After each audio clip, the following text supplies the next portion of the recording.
Hey humans, welcome back to my channel. It's your girl Joycelyn. I'm back with another video for you guys, and today I'm going to be telling you the part 2 of the time I actually met my soulmate. Literally met him. Like, I met him. It was an interesting experience, so let me tell you. So what had happened was I was at school one day and I was part of this project. So like the project, you had to campaign and advertise for them and do a whole bunch of other tasks. I ended up hating the project and quitting. That's a story time of itself, but we don't got time for that today, alright? So on this project, we had group members who had to get volunteers. So they got their volunteers to come in and help. So one day we were doing one of these larger events, and one of the volunteers came to help, and it was a friend of one of the girls on my team. And he was sitting at the desk. I got switched to another station, so I went to the station they were at. He was sitting at the desk or the table, and basically I was introducing myself to all the other volunteers and talking to them. And I remember I got to this one dude, dark skinned man. I was like, "Oh, I like your outfit, like it's really nice." He was like, "Oh, thank you, I appreciate it," right?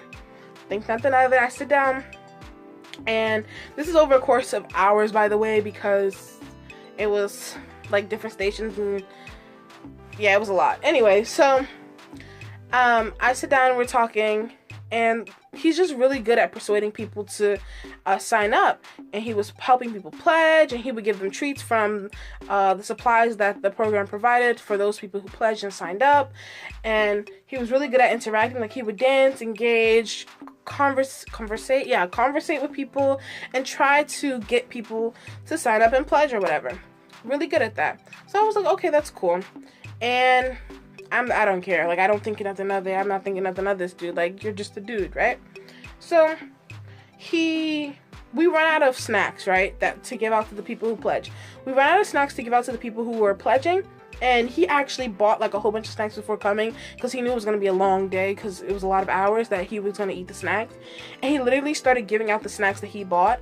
And I felt like that was so nice, because you don't come across people who don't have any responsibility, don't need to volunteer their time, don't need to put in energy, money, and time and effort into anything, but they actually are just very genuine and nice people. So when I see that, I'm like, oh wow, that's really great, because that's something I would do. And you don't come across many people who would do that. So when you see somebody, you know, you're just like, oh, that's really nice of them. He literally started giving up his snacks. It was like, and they weren't the cheap snacks either. They were that $1.69 from 7-Eleven type snacks. You know what I mean? Like, they weren't just those little Dollar Tree packs. Like, they were legit snacks that he was giving out to people who signed up. And I was like, oh, that's really nice of him, right? So pretty much us two were reassigned to go to another table and to work on that station, right? So we were reassigned, and before we go to that one table, we had to go to different stations to check up on everybody and to talk and see what's going on and get the updates, right? So we're like running around like everywhere trying to do everything. And we're talking as we go. We're cracking Jesus jokes. He's cracking Jesus jokes with me. I'm cracking my corny Jesus jokes with him. He's laughing at them. Like, that was very sweet of him to laugh at my non-funny jokes. And we're walking, and we start talking. I was like, oh, you're African. I know you're African. But, like, where are you from in Africa? He was like, he's from Nigeria. I mean, sorry. He was like, he was from Ghana. So when I found out he was from Ghana, I'm like, oh, we from Ghana. Okay, Ghana for now. Like, we're out here. You know what I mean? So, you know, we start talking about Ghana. We talk about our family. We talk about our backgrounds, our upbringings. Like, we started, like, really having conversation, because, like, we're going to be together for a couple hours. We're going to converse. Like, conversate. No, converse. I'm having a grammatical, like, war in my head with converse or conversate. We're conversing. We're talking. He's telling me about his not life story, but telling me about his upbringing, all of that stuff. Cool. We're talking, right? And I see a dude, and I'm like, I guarantee you he's not African. He's like, nah. Okay. So I have this thing where, like, if I see an African person, I try to guess their nationality, and I'm always right. Especially when it's a Nigerian, I can guess if you're Yoruba or Igbo, okay? Just by looking at your facial features, alright? And I'm never wrong. Okay, maybe one time I was wrong. But aside from that, I'm never wrong. So he was like, I guarantee you that man's Nigerian. I'm like, nah, he don't really look Nigerian. So he went up to me, he's like, hey, brother, are you African? He was like, yeah, I'm Nigerian. I was like, damn. And from that moment, I was like, okay, you're really cool, because that's some stuff that I would do, and the fact that you and I have a little bit in common, you know, this is great. So we're talking, we're having a good time, laughing. He's really funny, so he's cracking jokes. We're engaging, mindful. This dude is such a gentleman. When I tell you I did not hold anything, I did not open a door, I did not pull out a chair, I did not do anything. And I know gentlemen. I have gentlemen in my life. I have brothers who are gentlemen. I know gentlemen, but they're not on the same level. Sorry, dude. Y'all are not on the same level. Y'all are here. He is there, okay?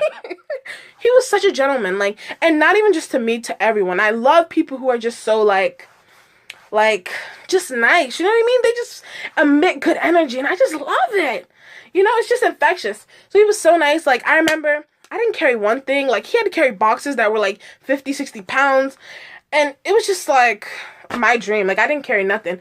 Like, he was just doing everything. Held every door, even while carrying those heavy boxes. Like, was so nice and mindful. We're running around trying to check on every station, doing different tasks in between all of that.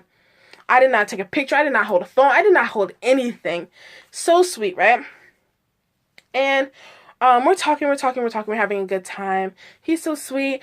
I found out he's Ghanaian, he can dance, he's so caring. I'm just like, you're perfect, you're almost perfect. And he's like funny. It's just like so many good things about him, right? Like, he was literally like, I'm just like, so when are we getting married? I didn't say that out loud, but in my mind, so when are we getting married, God? Like, I already know it's him. It's already him. Like, he's laughing at my Jesus jokes. He's making Jesus jokes. So, like, we're perfect. He's handsome, by the way. Chocolate man, nice muscles, beautiful. He was also very active in the program. People. He was very engaging. Very sweet. But you know, like, there's niceness, but then there's flirtatiousness. And we were just having a good time, you know what I mean? Having a good time, right? So, we're talking, having a good time, laughing, enjoying one another's company. We exchange numbers. And, as the day is starting to, like, end, we're still having a good time. And I was like, hey, man, what church do you go to? Because I know, like, for Ghanaians, you can kind of tell what circles they run in, determining, like, based on what church they go to. Like, you can know what type of groups Ghanaians are in based on what church they go to. Like, you kind of know who they be around, right? I'm like, oh, so what church do you go to? He was like, I don't go to church. I'm Muslim. I was shook. Okay, if you don't know, I'm not Muslim. And I ain't got no shade to nobody who's Muslim. I love Muslims. I work with some Muslims. They're cool. Nice people. Nicest people, right? But I'm thinking, you're my future husband. You're such a gentleman. You're sweet. You're nice. You're flirting. You're caring. You can dance. You have style. You're handsome. You got the muscles. Like, you're perfect. And not only was he Muslim, he was the leader of the Muslim association. So he's not even like a fake Muslim. You know what I mean? I was like, well, I can convert him. You know what I mean? I can convert you. You're pretty great. All right? And then, nah, bruh. When you're a leader of an organization, that clearly shows that you're deep into it. You know what I mean? I'm like, damn. So, God, you're going to give me this beautiful Ghanaian, chocolate, handsome, strong, smart, interesting. Because, see, we were literally talking about all his life. We were talking about everything. Like, we were just literally having a good time. You know when you talk to somebody, it's like, I've known you for my whole life. Like, it was mutual. You know what I mean? Handsome, intelligent, all these things. And you're going to tell me he's Muslim? And I'm like, but you told me in your word we cannot be unequally yoked. Like, why would you do this to me? Why would you do that to me, right? I remember I went home. And I was like, no, I'm not going home. I'm going to my friend's house. I went to my friend's house. I was telling her. I was like, should I text him? But then I'm like, he's Muslim. And I don't want no dude because ain't nobody got no time. But, yeah, I can't. I digress. Long story short, I mean, nothing came of it. I ended up leaving the program. So it's not like I could really keep in contact with him. I had his number. I think I called him once, but it wasn't for, like, dating purposes. It was for something else. And it was for information purposes, I believe.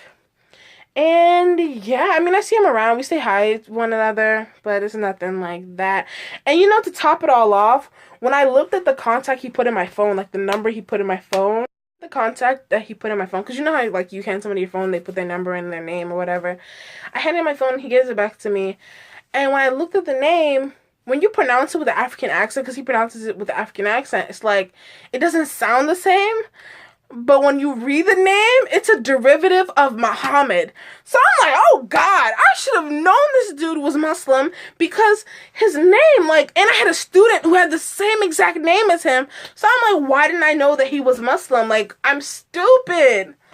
But yeah, that was the time where I met my soulmate. I mean, I'm sure he wasn't really my soulmate. I mean, ain't nobody that pressed. I met him one day, talked to him a couple times after that.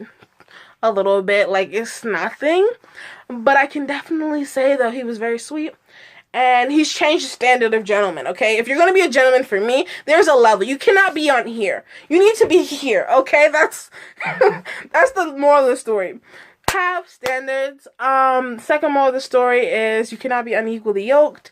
And third moral of the story, don't worry about these dudes. Get your money, sis.